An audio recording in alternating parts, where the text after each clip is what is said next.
بہت لوگوں کے یہ سوالات ہیں۔ یہی تو سوال ہے آج کا سر۔ شعیب شہین صاحب، کل ایک اہم پریس کانفرنس تھی اسلام آباد پریس کلب میں شاہ محمود قریشی کے ساتھ۔ جیسے ہی وہ باہر آتے ہیں آپ بچ گئے، شاہ محمود قریشی صاحب گرفتار ہو جاتے ہیں، کیا ریزن ہوتی ہے یہ؟ دیکھیں یہ تو سب کو نظر آ رہا ہے، ابھی ہمیں بتائے گا، کل تک تو ہمیں نہیں پتہ تھا کس مقدمے میں اٹھایا، کیوں اٹھایا اور کس کیس میں اٹھایا۔ اب ہمیں یہ سمجھ آ رہی ہے کہ اگر 15/8 کا یہ ایف آئی آر آلریڈی کٹی ہوئی تھی، ہم نے تو بارہا پوچھا، ہر ایک سے پوچھا کہ بھائی اگر ایف آئی آر ہے تو ہمیں کاپی دیں تاکہ بیل بیفور ریسٹ ہم کرائیں، لیکن اس کا ہمیں نہیں پتہ تھا، نہ تو بیل بیفور ریسٹ کا پتہ تھا، نہ ہمیں ایف آئی آر کا پتہ تھا۔ ہمارے پاس ہوتا تو ہم بیل کرا لیتے، لیکن جو ہی پریس کانفرنس کر کے باہر آتے ہیں گھر پہنچتے ہی ان کو گرفتار کر لیا جاتا ہے۔ لیکن اصل بات اس میں یہ ہے کہ اگر 15/8 کی ایف آئی آر تھی تو انہوں نے اس سے پہلے کیوں نہیں گرفتار کیا، کوئی وارنٹ آف اریسٹ کیوں نہیں جاری کرایا، یا کوئی کون سی ریزننگ دی؟ بیسیکلی ان کو یہ نظر آ رہا ہے کہ شاہ محمود قریشی عمران خان کا ساتھ چھوڑنے کے لیے تیار نہیں ہے۔ جب ساتھ تیار نہیں ہے تو انہوں نے شاید کچھ نہ کچھ اپنا زور لگایا ہوگا جو وہ کامیاب نہیں ہو سکے۔ کل جو ہی انہوں نے پریس کانفرنس کی ہے فوری بعد ان کو گرفتار کر لیا۔ یہ پولیٹیکل وکٹمائزیشن تو سامنے نظر آ رہی ہے، اور پولیٹیکل انجینئرنگ اب جو نگران حکومت ہے ان کے اوپر آج میں سمجھوں گا کہ کل سے پہلا داغ ہے جو انہوں نے ڈالا ہے۔ اور میں یہ بھی سمجھوں گا کہ ایمان مزاری ہماری بڑی پڑھی لکھی اور بڑی جرت مند خاتون ہے، اس کو اٹھایا جانا بھی غلط ہے۔ آپ فریڈم آف ایکسپریشن کو اس طریقے سے نہ کچلیں کہ کوئی شخص کوئی بات کرے اس کو آپ اٹھا لیں، اور اگر آپ نے کوئی پرچہ کرنا تھا، کوئی چیز کرنی تھی، آپ کم سے کم قانون قاعدے کے مطابق ان کو وارنٹ جاری کریں، ان کو بیل بیفور اریسٹ کرانے کا موقع دیں، تاکہ قانون کی نظر میں سب کو ایک اپرچونٹی ملے کہ وہ اپنے آپ کو ڈیفینڈ کر سکیں۔ لیکن اس سب کچھ کے ساتھ ساتھ اصل بات یہ ہے کہ یہ جو موجودہ حکومت ہے یہ پی ڈی ایم کی فاشسٹ حکومت کی پالیسیوں کو آگے ساتھ لے کے چلنا چاہ رہے ہیں، یہ ہمیں سمجھ آ گئی ہے، پہلی بات۔ دوسری بات یہ ہے کہ ان کا پرپس صرف یہ ہے کہ جو سینئر لیڈرشپ شاہ محمود قریشی صاحب کی صورت میں اویلیبل تھی ان کو بھی گرفتار کر لیں، تاکہ ان کو کوئی گائیڈ لائن دینے والا نہ ہو۔ اور ایک بات میں بتا دوں، ہماری کور کمیٹی مشترکہ یونانیمس فیصلے کرتی ہے آپس میں کلیکٹیو وزڈم کے ذریعے، اس سے کوئی فرق نہیں پڑے گا۔ جو اس طرح کی حرکتیں آپ کریں گے اس کا نقصان ہوگا آپ کو، فائدہ کوئی نہیں ہونے والا، اس لیے کہ ووٹر کی نظر میں نفرت پھیل رہی ہے، اور وہ نفرت کا اظہار وہاں جا کر کے بیلٹ کے اوپر ہوگا، اور وہ بلے پہ اور پی ٹی آئی کے امیدوار کو ووٹ دیں گے۔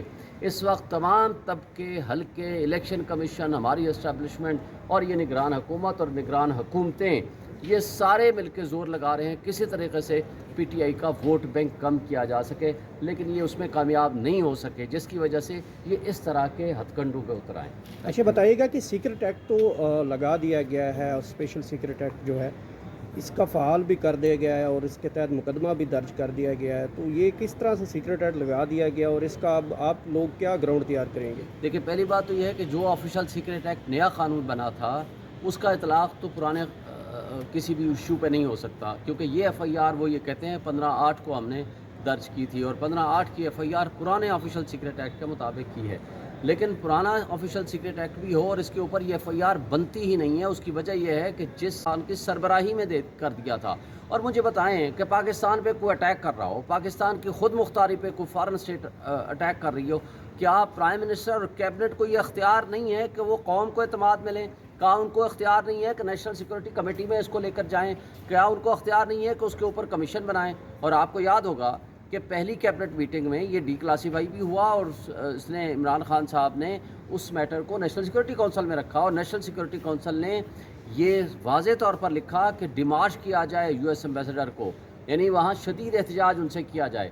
تو ظاہر ہے اس کے کنٹینٹس خطرناک تھے، مداخلت تھی، جو کہ بعد میں سائفر لیک ہونے کے بعد وہ کنٹینٹس بھی آپ کے سامنے اب آ چکے ہیں۔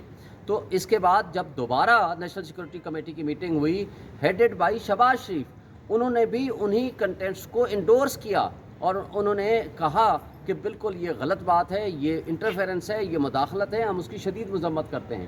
پھر جو شہباز شریف صاحب تھے اس نے فلور آف دی ہاؤس پہ کھڑے ہو کر کہا تھا کہ یہ جو سائفر کے اوپر جو الفاظ تھے وہ دھمکی آمیز تھے۔ مجھے بتائیں پھر دھمکی کس کو تھی؟